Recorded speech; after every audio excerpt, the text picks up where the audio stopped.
Question about the barbershop and its culture, and what is your take on that, brother? I think that the culture is unique, where everybody can get together and share their different views, whether it's sports, politics, music, world events, whatever's going on. You get a bunch of different opinions, people of different ages, barbers of different ages, kids, teenagers, adults, and it's just a cultural sharing of everything that we feel. Yes, sir. And it's mostly us in our own barbershops, sharing our own feelings on what's going on. That's exactly right. Okay, I asked other people about the inauguration and Barack Obama. Did you see the inauguration, brother? I think the whole Barack Obama thing is the greatest thing I've ever seen in my life, other than the birth of my kids. Okay, wow. Repeat that again. Oh, let me hold on a second. Can you repeat that again, brother? The whole Barack Obama experience is the greatest thing I've ever seen, other than the birth of my children. Wow. Now that's very precious and I never thought in my lifetime that I would get to see something like that. And you know, from the time he got nominated to the time when they announced that he was president of the United States and we let out screams and yelling, and seeing young white folks out there, and young people out there voting at 7 o'clock in the morning. The whole idea, the whole essence of Barack Obama, it's giving me a different outlook on life. You can look at a young black man and say, you can be president of the United States. Yes, sir. You know, you couldn't say that before. That's a very powerful thing, brother. It's probably the greatest thing I've ever seen, other than my children. Okay, we got Brother Ladder here, and I'm asking him the same question about the barbershop culture and what it means to him. It means a lot to me because the barbershop, really? If you look at it, it's like therapy. Yes. It's where people can come and express their feelings. Right, we're the psychologists. Yes, of the neighborhood. And our customers would be the clients, you know? Yes, sir. I mean, we hear a lot. You got that right. A lot of stuff. A lot. Women get their haircuts too, right in here. I mean, coming from women, men, like the brother said, teenagers and everything. And It's good therapy. Yeah, very. And for us to talk and, you know, make them feel good and just talking, as well as them getting up out the chair, feeling and looking like $1,000,000, like, yo, I got a tight cut and I'm fresh. Against the grain style. It's the only style it is. You know That's what I mean? right. That's the only one I go to. It's the world famous. But you're absolutely right. It's a place that where all people can come to. We can express our thoughts. We ain't got no money to spend for no therapist. No. This is therapy right here. Therapy right here. All right, brother. Thank you, man. Okay, we're moving right along with Barack Obama because that's a big subject right now in 2009 with our first black president. And Brother Salida is going to give us more food for thought on Barack Obama. I was reminded by what Brother Bob said about getting up in the morning and going to vote.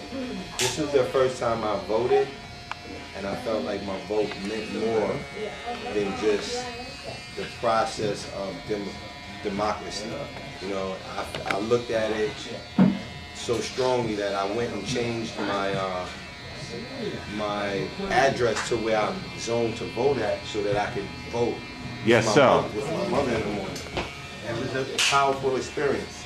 You know, I got to think about my grandparents, where they come from.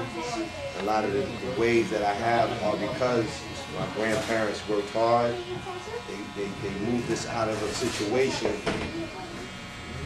thinking about our future. And it was really like a powerful feeling to see that so many people were feeling like I felt. And we want to do something about this world. And I think that was one of the most powerful things that came out of the Barack experience, that the world got to see the world wants to change. Okay, we're going to move right along with the subject of Barack Obama. Yeah, adding on to that about Barack and what it means. Like 11 o'clock.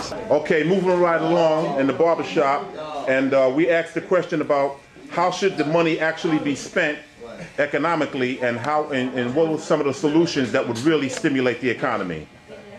Instead of giving money to people that have already failed at what they were doing, like AIG, who squandered their money and lost it, you give each American who has a rent and mortgage, you give them a year with no rent, no mortgage. We'll spend money. Take some of our credit debt, knock that out. Give us some parameters, give us some money. Okay, we're gonna, no mortgage for a year, but you can't do X, Y, and Z. You have to take a drug test. Whatever it is you wanna do, give us a year with no mortgage payments. That has to be less than $700 billion. And we'll stimulate the economy. I'll go buy a car.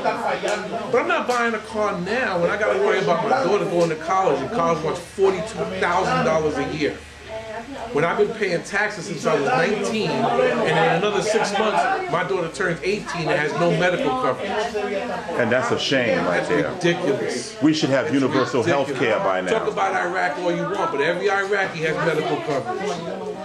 All those Middle Eastern, all those third world nations so-called, you can go to the doctor and get medical treatment. Here, once my daughter turns 18, I have to pay, or she has to be in college. But college wants $42,000 a year. And then they won't loan me and my wife money because, quote unquote, we make too much money. And yesterday they said New York is the most expensive city in the nation. In the nation. Our cheapest rent is double what other cities pay. Double.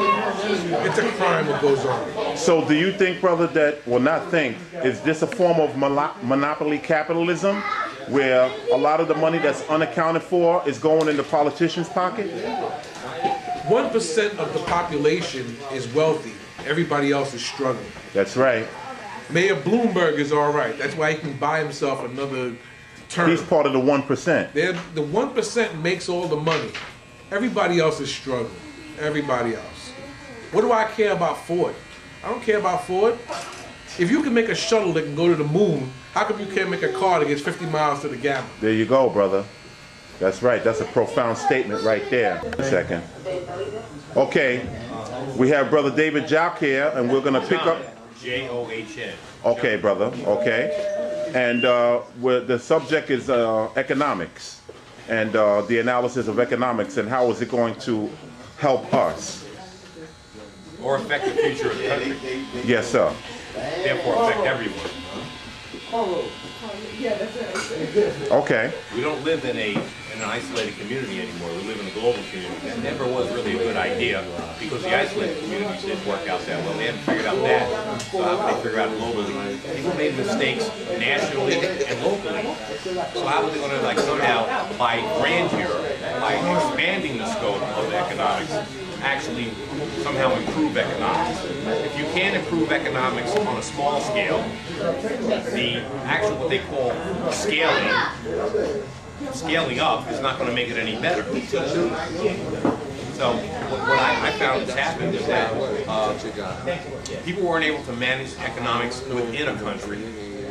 So making it global, it's like somebody says, I'm going to open up a business, and they say, somebody decides to open up a business. It was actually in Seinfeld, where Kramer says, I want to open up a store where you make your own pizza.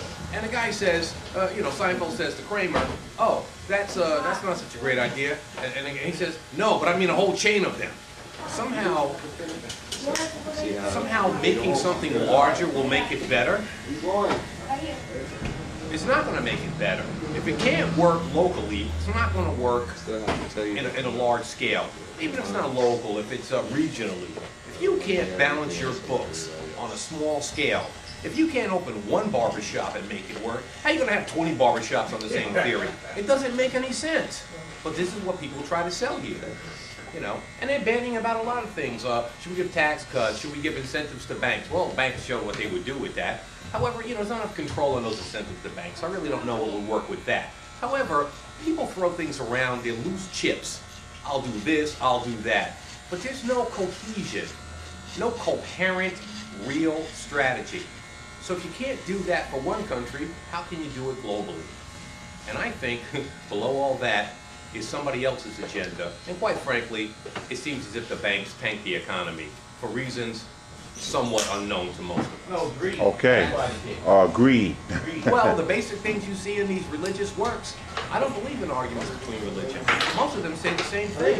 You know, you have greed, lust. Lust is not sensuality. Lust is, I gotta have it all. Sensuality is, I love my wife. It's a little different. So, people play a lot of games with words, and a lot of things go over. I just had a conversation with the laundromat across the street. It says 70 cents a pound, but I gave him 30 pounds, and it came out to be $24. Well, 70 times 30 pounds is not $24.